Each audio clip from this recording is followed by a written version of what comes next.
Sir of the year 2021 award प्रदान किया गया? तो इसका आंसर ऑप्शन बी हो जाएगा सांग्या मल्ला को। तो देखिए 2021 में संयुक्त राष्ट्र द्वारा UN women police officer of the year 2021 award किसे दिया गया? तो सांग्या मल्ला को दिया गया है, याद रखना है। देखिए नेपाल की हैं। इसके बाद अगला क्वेश्चन देखते हैं। 2021 में किड्स राइट्स फाउंडेशन द्वारा किसे वर्ष 2021 के अंतर्राष्ट्रीय बाल शांति पुरस्कार से सम्मानित किया गया? तो इसका आंसर ऑप्शन डी हो जाएगा बिहान एवं नव अग्रवाल को। तो देखिए बिहान एवं नव अग्रवाल ये दोनों ही भारतीय हैं और ये दोनों ही भाई हैं। तो इन दोनों भाइयों को 2021 में किड्स राइट्स फाउंडेशन द्वारा अंतर्राष्ट्रीय बाल शांति पुरस्कार से सम्मानित किया गया। अब देखिए इन्हें ये पुरस्कार क्यों दिया गया? तो देखिए इनको अपने घर गृह यानी कि नई दिल्ली में वृक्षारोपण करने और अपशिष्ट एवं प्रदूषण को कम करने के उद्देश्य से शुरू की गई परियोजना के लिए इस पुरस्कार से सम्मानित किया गया है, याद रखना है। तो देखिए ये जो अंतर्राष्ट्रीय बाल शांति पुरस्कार है इसकी स्थापना यानी कि इसकी शुरुआत 2005 में की गई थी, याद रखना है। चलिए नेक्स्ट क्वेश्चन देखते हैं। 2021 के लिए शांति निरस्त्रीकरण और विकास हेतु इंदिरा गांधी शांति पुरस्कार से किसे सम्मानित किया गया? तो इसका आंसर ऑप्शन ए हो जाएगा सिविल सोसाइटी संगठन प्रथम को, यानी कि प्रथम एनजीओ को। तो देखिए जो सिविल सोसाइटी संगठन है प्रथम, तो इसे शांति निरस्त्रीकरण और विकास हेतु इंदिरा गांधी शांति पुरस्कार 2021 से सम्मानित किया गया है। अब देखिए क्यों किया गया? क्योंकि देखिए सिविल सोसाइटी संगठन यानी प्रथम को भारत में शिक्षा के दायरे का विस्तार करने के लिए इंदिरा गांधी शांति पुरस्कार 2021 से सम्मानित किया गया है। देखिए जो सिविल सोसाइटी संगठन प्रथम है यह एक अभिनव शिक्षण संगठन है जिसे भारत में शिक्षा की गुणवत्ता के सुधार के लिए बनाया गया था। देखिए इसकी स्थापना 1994 में मुंबई में झुग्गियों में रहने वाले बच्चों को शिक्षा देने के लिए की गई थी। और देखिए जो इंदिरा गांधी शांति पुरस्कार है तो यह पुरस्कार इंदिरा गांधी मेमोरियल ट्रस्ट द्वारा 1986 से प्रदान किया जाता है। तो याद रखना है कि इंदिरा गांधी शांति पुरस्कार की शुरुआत कब हुई थी? 1986 में। इसके बाद अगला क्वेश्चन है, क्वेश्चन नंबर 15 है, बुकर पुरस्कार यानी कि मैन बुकर पुरस्कार 2021 किसे प्रदान किया गया? तो इसका आंसर ऑप्शन सी हो जाएगा डेमन गलगुट को। तो देखिए डेमन गलगुट ये दक्षिण अफ्रीका के नाटककार और उपन्यासकार हैं। तो इन्हें 2021 में बुकर पुरस्कार दिया गया। अब देखिए इन्हें क्यों दिया गया? तो इनका जो उपन्यास है द प्रोमिस, तो इसके लिए इन्हें बुकर पुरस्कार 2021 दिया गया है। देखिए बुकर पुरस्कार की बात करें तो बुकर पुरस्कार प्रतिवर्ष अंग्रेजी में लिखे गए और यूनाइटेड किंगडम या आयरलैंड में प्रकाशित सर्वश्रेष्ठ उपन्यास को दिया जाता है। देखिए बुकर पुरस्कार की स्थापना यानी कि शुरुआत 1969 में इंग्लैंड की बुकर मैकोनल कंपनी द्वारा की गई थी। तो याद रखना है। इसके बाद अगला क्वेश्चन है, अंतर्राष्ट्रीय बुकर पुरस्कार 2021 किसे दिया गया? अब देखिए इससे पहले क्वेश्चन में हमने बुकर पुरस्कार की बात की। अब बताना है कि जो अंतर्राष्ट्रीय बुकर पुरस्कार है ये 2021 में किसे दिया गया? तो इसका आंसर ऑप्शन डी हो जाएगा डेविड डिओप को। तो देखिए डेविड डिओप ये फ्रांस के लेखक हैं। तो इन्हें 2021 में अंतर्राष्ट्रीय बुकर पुरस्कार से सम्मानित किया गया। देखिए इनके बारे में बात करें तो इन्हें यह पुरस्कार इनकी अंग्रेजी में अनुवादित पुस्तक at night all blood is black के लिए दिया गया है। तो याद रखना है। देखिए अंतर्राष्ट्रीय बुकर पुरस्कार 2005 में स्थापित किया गया था और यह पुरस्कार मूल बुकर पुरस्कार से अलग है, यानी कि इससे पहले हमने जो बुकर पुरस्कार की बात की थी तो उससे अलग है ये अंतर्राष्ट्रीय बुकर पुरस्कार। देखिए यह पुरस्कार प्रतिवर्ष किसी भी भाषा के काल्पनिक कथा उपन्यास को दिया जाता है जिसका अनुवाद अंग्रेजी में हुआ हो और प्रकाशन ब्रिटेन अथवा आयरलैंड में हुआ हो। तो याद रखना है। इसके बाद अगला क्वेश्चन है, 2021 में किसे जर्मन बुक ट्रेड के शांति पुरस्कार के लिए चुना गया? तो इसका आंसर ऑप्शन डी हो जाएगा तित्सी डेंगा रेम बगा को। तो देखिए जिम्बाब्वे की लेखिका और फिल्म निर्माता तित्सी डेंगा रेम बगा को जर्मन बुक ट्रेड के शांति पुरस्कार के लिए चुना गया है, याद रखना है। और देखिए यह पुरस्कार जीतने वाली यह पहली एश्वेत महिला बनी है। और देखिए ये जो जर्मन बुक ट्रेड का शांति पुरस्कार है यह वर्ष 1950 से प्रतिवर्ष प्रदान किया जाता है। और देखिए जो यहाँ पर तित्सी डेंगा रेम बगा है इनका नाम महत्वपूर्ण है क्योंकि इन्हें 2021 में पेन पिंटर पुरस्कार भी दिया गया है। तो याद रखना है। चलिए अगला क्वेश्चन देखते हैं। क्वेश्चन नंबर 18 है, सितंबर 2021 में संयुक्त राष्ट्र प्रायोजित सतत विकास समाधान नेटवर्क यानी कि SDSN द्वारा किसे SDG प्रोग्रेस अवार्ड 2021 से सम्मानित किया गया। तो देखिए ये जो SDG प्रोग्रेस अवार्ड 2021 है, यह पुरस्कार बांग्लादेश के प्रधानमंत्री शेख हसीना को दिया गया है। तो इसका आंसर बी हो जाएगा, याद रखना है।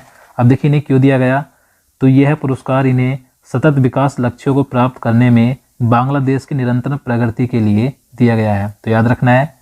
इसके बाद अगला क्वेश्चन है, अक्टूबर 2021 में किसे उत्कृष्टता के लिए 22वां लाल बहादुर शास्त्री राष्ट्रीय पुरस्कार प्रदान किया गया।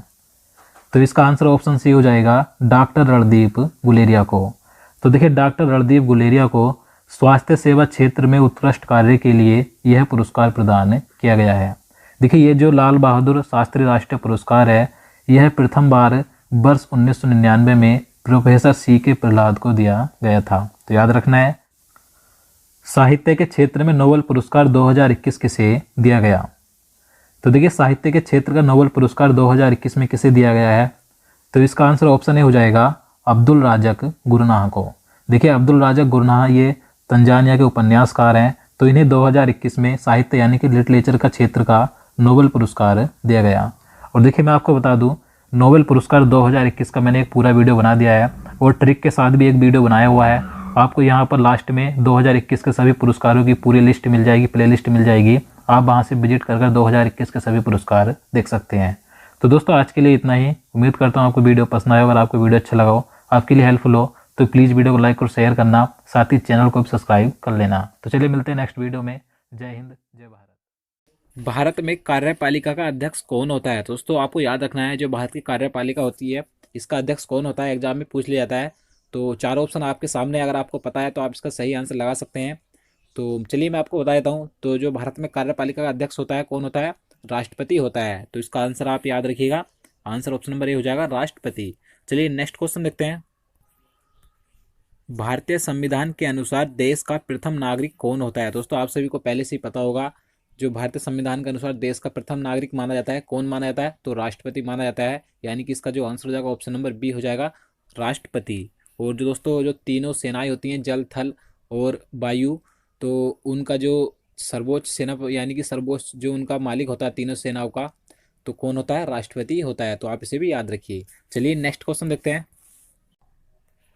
भारत का राष्ट्रपति बनने के लिए न्यूनतम आयु कितनी वर्ष होनी चाहिए। दोस्तों वेरी इंपॉर्टेंट क्वेश्चन है, आपको पता होना चाहिए। जो भारत का राष्ट्रपति होता है यानी कि प्रेसिडेंट, इसकी न्यूनतम आयु कितनी होनी चाहिए, राष्ट्रपति बनने के लिए योग्यता कितनी होनी चाहिए, तो कितने वर्ष होनी चाहिए, तो 35 यानी कि 35 वर्ष आयु होनी चाहिए। तो इसका आंसर क्या हो जाएगा, ऑप्शन नंबर डी हो जाएगा, 35 वर्ष। तो आपको याद रखना है। और दोस्तों जो उपराष्ट्रपति होता है, उपराष्ट्रपति बनने के लिए भी उम्र 35 वर्ष ही होनी चाहिए। तो आपको दोनों याद रखने हैं, राष्ट्रपति और उपराष्ट्रपति के लिए न्यूनतम आयु कितनी रखी गई है, 35 वर्ष रखी गई है। तो चलिए नेक्स्ट क्वेश्चन देखते हैं। तो दोस्तों यहाँ पर जो हमारा अगला क्वेश्चन है, राष्ट्रपति पद के उम्मीदवार के लिए अधिकतम आयु कितनी होनी चाहिए। तो दोस्तों इससे पहले हमने क्वेश्चन में बात करी कि न्यूनतम आयु कितनी होनी चाहिए, 35 वर्ष। लेकिन इस क्वेश्चन में आपको बताना है कि अधिकतम आयु कितनी होनी चाहिए, यानी कि ज़्यादा से ज़्यादा कितनी उम्र तक राष्ट्रपति रह सकता है। तो दोस्तों मैं आपको बता दूं, भारत में ऐसी कोई आयु सीमा नहीं रखी गई है अधिकतम आयु के लिए। तो इसका आंसर क्या हो जाएगा, ऑप्शन नंबर डी हो जाएगा, कोई आयु सीमा नहीं है। तो इसका आंसर ऑप्शन नंबर डी हो जाएगा। तो आप इसे याद रखिए। चलिए नेक्स्ट क्वेश्चन देखते हैं। एक व्यक्ति राष्ट्रपति पद के लिए अधिकतम कितनी बार निर्वाचित हो सकता है। दोस्तों इस क्वेश्चन में भी आपको बताना है, जो भारत का राष्ट्रपति होता है, यानी कि अगर कोई व्यक्ति एक बार राष्ट्रपति बन जाए तो वह अधिकतम कितनी बार राष्ट्रपति बन सकता है। तो दोस्तों भारत में ऐसा कोई नियम नहीं है, ऐसा संविधान में नहीं लिखा है कि एक व्यक्ति कितनी बार राष्ट्रपति बन सकता है। इसकी भारत में कोई सीमा नहीं रखी गई है। यानी कि इसका आंसर ऑप्शन नंबर डी सही हो जाएगा, कोई सीमा नहीं है राष्ट्रपति बनने के लिए, एक व्यक्ति कितनी भी बार राष्ट्रपति बन सकता है। तो इसका आंसर ऑप्शन नंबर डी हो जाएगा। और दोस्तों आपको याद रखना है, जो अमेरिका देश है, वहाँ के संविधान में जो लिखा है, अमेरिका का राष्ट्रपति जो होता है 2 बार से अधिक राष्ट्रपति नहीं बन सकता एक व्यक्ति। तो आपको ये भी याद रखना है। चलिए नेक्स्ट क्वेश्चन देखते हैं। नेक्स्ट क्वेश्चन है, राष्ट्रपति पद के निर्वाचन हेतु कौन सी पद्धति अपनाई जाती है। दोस्तों वेरी इंपॉर्टेंट क्वेश्चन है। इस क्वेश्चन में आपको बताना है, जो राष्ट्रपति का निर्वाचन किया जाता है, तो इसके चुनाव के लिए किस पद्धति का इसमें उपयोग किया जाता है। तो चारों ऑप्शन आपके सामने, अगर आपको पता है तो आप इसका सही आंसर लगा सकते हैं। चलिए मैं आपको बता देता हूँ इसका आंसर। तो इसका आंसर ऑप्शन नंबर डी सही हो जाएगा, यानी कि एकल संक्रमणीय मत पद्धति का राष्ट्रपति के निर्वाचन में उपयोग किया जाता है। और दोस्तों मैं आपको बता दूँ इसमें होता क्या है, जैसे कि हम मान सकते हैं कि राष्ट्रपति के चुनाव में 3 व्यक्ति खड़े हैं, तो इसमें आपको जो इसमें वोटिंग करते हैं, जो वोट देते हैं, उनमें इन्हें फर्स्ट सेकंड थर्ड के हिसाब से इन्हें चुनना होता है। तो इस प्रकार से जैसे मैं वोटिंग करने गया या आप गए, तो इसमें आपको चुनना होता है। जैसे कि यहाँ पर ये आर व्यक्ति है, ये एम है, ये के है, कुछ भी मान सकते हैं। तो आपको जिसे आप अच्छा चाहते हैं, जिसे आप मानते हैं, जिसे आप फर्स्ट चुनना चाहते हैं, तो आप उस हिसाब से अपनी वोटिंग कर सकते हैं। जैसे कि मैं यहाँ पर एम को फर्स्ट नंबर पर चुनना चाहता हूँ, के को यहाँ दूसरे नंबर पर और आर को तीसरे पर। तो इस प्रकार से इसमें चुनाव किया जाता है, निर्वाचन किया जाता है राष्ट्रपति का, यानी कि एकल संक्रमण मत पद्धति के अनुसार। तो आप इसे याद रखिए। चलिए नेक्स्ट क्वेश्चन देखते हैं। राष्ट्रपति पद के चुनाव संबंधी विवाद को किस से निर्देशित किया जाता है? दोस्तों आपको बताना है कि अगर राष्ट्रपति के चुनाव में कोई विवाद हो जाता है तो इसे कहाँ पर निर्देशित किया जाता है? तो आपको याद रखना, उच्चतम न्यायालय में इसे निर्देशित किया जाता है, यानी कि इसका आंसर ऑप्शन नंबर डी हो जाएगा, उच्चतम न्यायालय। तो नेक्स्ट क्वेश्चन देखते हैं। राष्ट्रपति पद के उम्मीदवारों को चुनाव प्रचार हेतु कितना समय मिलता है? दोस्तों वेरी इंपॉर्टेंट क्वेश्चन है। इस क्वेश्चन में आपको बताना है जो राष्ट्रपति का चुनाव किया जाता है तो उसमें जो राष्ट्रपति के प्रचार के लिए कितना समय दिया जाता है। तो आप इसका, अगर आपको पता है तो आप इसका सही आंसर लगा सकते हैं। तो चलिए मैं आपको इसका सही आंसर बता देता हूँ। इसका सही आंसर ऑप्शन नंबर बी हो जाएगा, 2 सप्ताह का समय दिया जाता है राष्ट्रपति चुनाव प्रचार के लिए। तो आपको याद रखना है। चलिए नेक्स्ट क्वेश्चन देखते हैं। नेक्स्ट क्वेश्चन है, राष्ट्रपति के चुनाव के लिए निर्वाचक मंडल में होते हैं। दोस्तों वेरी इंपॉर्टेंट क्वेश्चन है। इस क्वेश्चन में आपको बता दूं सीधा सीधा क्या पूछा गया है।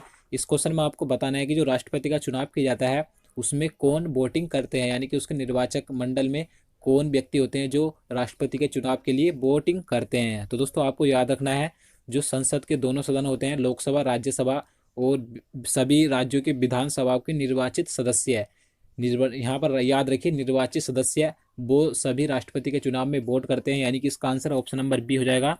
संसद के दोनों सदनों तथा विधानसभाओं के निर्वाचित सदस्य राष्ट्रपति के चुनाव में वोटिंग करते हैं। तो वेरी इंपॉर्टेंट क्वेश्चन है, आप इसे जरूर याद रखिएगा। चलिए नेक्स्ट क्वेश्चन देखते हैं। भारत के राष्ट्रपति को उसके पद से हटाने की प्रक्रिया क्या है? दोस्तों वेरी इंपॉर्टेंट क्वेश्चन है, शायद आप सभी को पता भी होगा। जो भारत का राष्ट्रपति होता है, अगर उसको उसके पद से हटाया जाए तो उस प्रक्रिया को क्या बोला जाता है, यानी किस प्रक्रिया के द्वारा भारत के राष्ट्रपति को हटाया जा सकता है? तो आपको याद रखना है, संसद द्वारा महाभियोग के द्वारा राष्ट्रपति को उसके पद से हटाया जा सकता है, यानी कि इसका आंसर ऑप्शन नंबर डी हो जाएगा, संसद द्वारा महाभियोग। तो आपको याद रखना है। नेक्स्ट क्वेश्चन देखते हैं। राष्ट्रपति पर महाभियोग किस आधार पर लगाया जा सकता है? दोस्तों अब आपको बताना है कि राष्ट्रपति पर महाभियोग किस आधार पर लगाया जा सकता है। तो आपको याद रखना है, संविधान के अतिक्रमण करने पर राष्ट्रपति पर महाभियोग लगाया जा सकता है, उसी के अनुसार राष्ट्रपति को उसके पद से हटाया जा सकता है। तो इसका आंसर ऑप्शन नंबर बी हो जाएगा, संविधान के अतिक्रमण करने पर, यानी कि संविधान का उल्लंघन अगर राष्ट्रपति करेगा, उसका दुरुपयोग करेगा, तो राष्ट्रपति पर महाभियोग लगाया जा सकता है। तो आपको याद रखना है। चलिए नेक्स्ट क्वेश्चन देखते हैं। राष्ट्रपति पर महाभियोग की प्रक्रिया किस देश के संविधान से ली गई? दोस्तों वेरी इंपॉर्टेंट क्वेश्चन है, ये क्वेश्चन कई बार एग्जाम में पूछा गया है। तो आपको याद रखना है, जो राष्ट्रपति पर महाभियोग की प्रक्रिया है उसके पद से हटाने के लिए, तो वह किस देश के संविधान से ली गई है? तो अमेरिका के संविधान से ली गई है, यानी कि इसका आंसर क्या हो जाएगा, ऑप्शन नंबर ए हो जाएगा, अमेरिका देश के संविधान से ली गई है महाभियोग की प्रक्रिया। नेक्स्ट क्वेश्चन देखते हैं।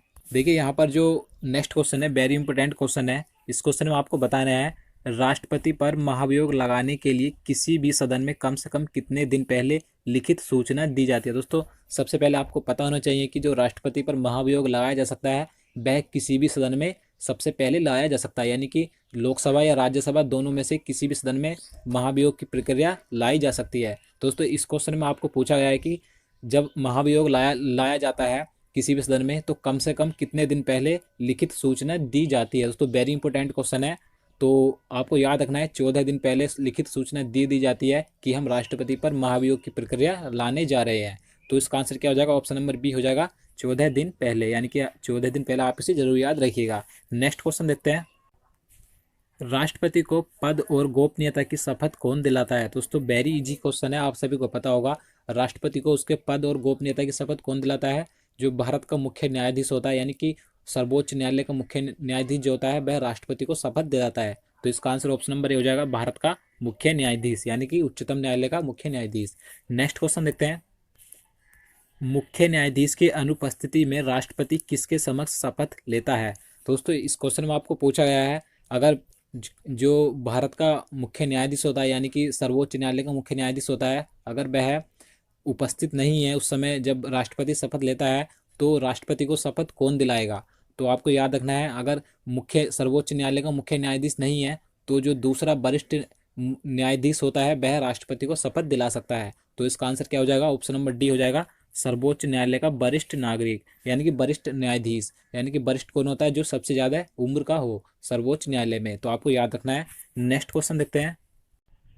यदि राष्ट्रपति और उपराष्ट्रपति दोनों देश से बाहर हो तो उस स्थिति में कार्यभार कौन ग्रहण करेगा? तो उसको वेरी इंपॉर्टेंट क्वेश्चन है। आपको पता होगा, अगर जो भारत का राष्ट्रपति नहीं होता है, किसी देश वो दूसरे देश में चला जाता है, तो उस समय जो कार्यभार होता है राष्ट्रपति का कौन संभालता है? उपराष्ट्रपति संभालता है, आपको पता होगा। लेकिन इस क्वेश्चन में पूछा गया है कि अगर राष्ट्रपति और उपराष्ट्रपति दोनों ही दूसरे देश चले जाएं तो उस समय जो राष्ट्रपति का कार्यभार होता है कौन संभालता है? तो ये क्वेश्चन में पूछा गया है। तो इसका आंसर ऑप्शन नंबर सी हो जाएगा, यानी कि सर्वोच्च न्यायालय का मुख्य न्यायाधीश ही इनका कार्यभार संभालेगा। तो इसका आंसर ऑप्शन नंबर सी हो जाएगा। तो नेक्स्ट क्वेश्चन देखते हैं। राष्ट्रपति अपना त्याग पत्र किसे देता है? तो वेरी इंपॉर्टेंट क्वेश्चन है। आपको बताना है कि राष्ट्रपति अगर अपना त्याग पत्र देना चाहे वह किसको देगा? तो उपराष्ट्रपति को देगा, यानी कि इसका आंसर क्या हो जाएगा? ऑप्शन नंबर बी हो जाएगा, उपराष्ट्रपति। नेक्स्ट क्वेश्चन देखते हैं। राष्ट्रपति के त्यागपत्र की सूचना उपराष्ट्रपति किसको देता है? दोस्तों जैसे मैंने आपको पहले बताया कि राष्ट्रपति अपना त्यागपत्र तो देगा उपराष्ट्रपति को, लेकिन जो उपराष्ट्रपति होता है वह राष्ट्रपति के त्यागपत्र की सूचना किसको देता है? इस क्वेश्चन में ये पूछा गया है। तो लोकसभा अध्यक्ष को उपराष्ट्रपति सूचना देता है। तो आपको याद रखना है। तो इसका आंसर ऑप्शन नंबर सी हो जाएगा, लोकसभा अध्यक्ष को। नेक्स्ट क्वेश्चन देखते हैं। भारत के सबसे लंबे समय तक राष्ट्रपति के पद पर कौन रहे हैं? दोस्तों वेरी इंपॉर्टेंट क्वेश्चन है। आपको इसमें बताना है कि सबसे लंबे समय तक भारत के कौन व्यक्ति हैं जो राष्ट्रपति के पद पर रहे हैं। तो डॉक्टर राजेंद्र प्रसाद है, जो भारत के प्रथम राष्ट्रपति भी थे, तो यही सबसे लंबे समय तक राष्ट्रपति के पद पर रहे हैं। तो आपको याद रखना है। तो इसका आंसर ऑप्शन नंबर डी हो जाएगा, डॉक्टर राजेंद्र प्रसाद। अगला क्वेश्चन देखते हैं। भारत का राष्ट्रपति निम्न में से किसकी नियुक्ति नहीं कर सकता? दोस्तों इस क्वेश्चन में आपको बताना है, जो भारत का राष्ट्रपति होता है, चार ऑप्शन आपको दिए गए हैं कि इनमें से भारत का राष्ट्रपति किसकी नियुक्ति नहीं कर सकता। तो चलिए देखते हैं। तो उपराष्ट्रपति की नियुक्ति करता है राष्ट्रपति, प्रधानमंत्री की भी करता है, राज्यपाल की भी करता है, लेकिन मुख्य निर्वाचन आयुक्त की नियुक्ति राष्ट्रपति के द्वारा नहीं की जाती। तो इसका आंसर क्या हो जाएगा? ऑप्शन नंबर डी हो जाएगा, मुख्य निर्वाचन आयुक्त। नेक्स्ट क्वेश्चन देखते हैं। केंद्रीय मंत्रिमंडल के मंत्रियों की नियुक्ति कौन करता है? इस क्वेश्चन में आपको बताना है केंद्रीय मंत्रिमंडलों की नियुक्ति किसके द्वारा की जाती है। तो इनकी नियुक्ति भी कौन करता है? राष्ट्रपति करता है। तो आप इसका आंसर ऑप्शन नंबर बी सही हो जाएगा, भारत का राष्ट्रपति करता है। नेक्स्ट क्वेश्चन देखते हैं। तो आज का यहाँ पर हमारा लास्ट क्वेश्चन है, किसी विधि के प्रश्न पर सर्वोच्च न्यायालय से परामर्श लेने का अधिकार किसको है? दोस्तों इस क्वेश्चन में पूछा गया है, जो सर्वोच्च न्यायालय होता है उससे किसी विधि यानी कि कानून के प्रश्न पर अगर कुछ सर्वोच्च न्यायालय से पूछना हो तो यह अधिकार किसको दिया गया है परामर्श लेने का, यानी कि सलाह लेने का? तो किसे दिया गया है? राष्ट्रपति को दिया गया है सर्वोच्च न्यायालय से परामर्श लेने का अधिकार।